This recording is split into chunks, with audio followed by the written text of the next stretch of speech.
ရှေးဟောင်းအင်ပါယာကြီးတွေရဲ့လျှို့ဝှက်ချက်တွေကမ္ဘာအပူဆုံးသဲကန္တာရနဲ့ကြောက်ဆောင်တွေကိုထွင်းပြီးစောက်ထားတဲ့အိမ်တွေ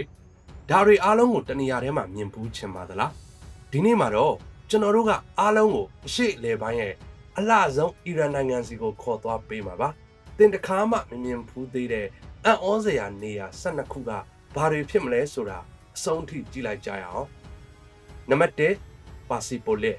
ပထမဆုံးနေရာကတော့ရှေးဟောင်းပါရှားအင်ပါယာရဲ့ဂုဏ်ဆောင်ပါစီပိုလစ်ပါဒါဟာလွန်ခဲ့တဲ့နှစ်ပေါင်း2500ကျော်ကတည်းကတည်ရှိခဲ့တဲ့ခမ်းနားတဲ့မြို့တော်ဟောင်းကြီးဖြစ်ပါတယ်နံပါတ်2ကော့ရှ်ဂျွန်ဒီကျွန်းကတော့တဘာဝတရားကဖန်တီးထားတဲ့အမှုပညာပြတိုက်လိုပါပဲအထူးသဖြင့်ကျဲစင်ဂျိုက်ဝမ်လို့ခေါ်တဲ့ Star Valley နဲ့ Charkot တောင်ကြားကမြင်ကွင်းတွေဟာတခြားကမ္ဘာတစ်ခုကိုရောက်သွားတယ်လို့ခန်းစားရစေမှာပါနံပါတ်3ကန်ဒိုဗန်ရွာ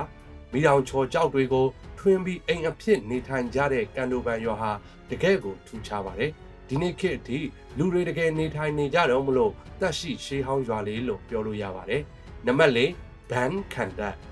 ကမ္ဘာအကြီးဆုံးရွှွတ်အုပ်ခန်တက်ကြီးဖြစ်တဲ့ဘန်ခန်တက်ဟာပိုလန်မကြီးရဲ့အမှတ်အသားတစ်ခုပါဂလင်တန်ကြောင့်ပျက်စီးခဲ့ဘူးပေမဲ့အခုတော့အရင်အတိုင်းခန့်ညာအောင်ပြန်လည်ပြင်ဆင်ထားပါပြီနံပါတ်5လွတ်သဲကန်တာရ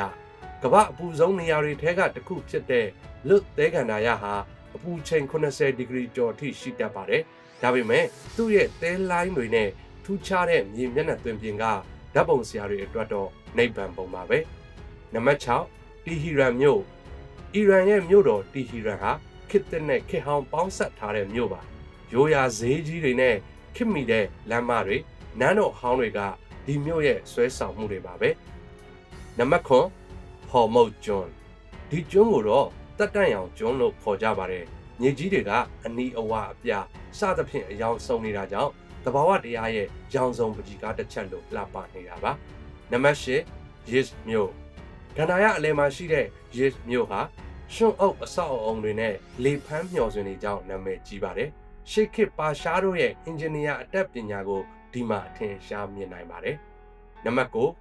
ရူမီယာအိုင်တစ်ချိန်ကကမ္ဘာဒုတိယအကြီးဆုံးစားငတ်အိုင်ဖြစ်ခဲ့တဲ့ဒီနေရာဟာသဘာဝပတ်ဝန်းကျင်ပြောင်းလဲမှုတွေကြားကနေပြန်လည်ရှင်သန်လာဖို့ကြိုးစားနေတဲ့အမှတ်အသားတစ်ခုဖြစ်ပါတယ်နံပါတ်10အစ္စပါဟန်အီရန်သားတွေကအစ္စပါဟန်ဟာကမ္ဘာတဝက်လို့တင်စားကြပါတယ်သူ့ရဲ့လှပတဲ့ဗလီကြောက်ဆောင်တွေရှေးဟောင်းတရားတွေနဲ့ပန်းချံတွေဟာရင်သက်ရှုမောစရာကောင်းလွန်းလို့ပါနံပါတ်17ပီရန်ရေတံခွန်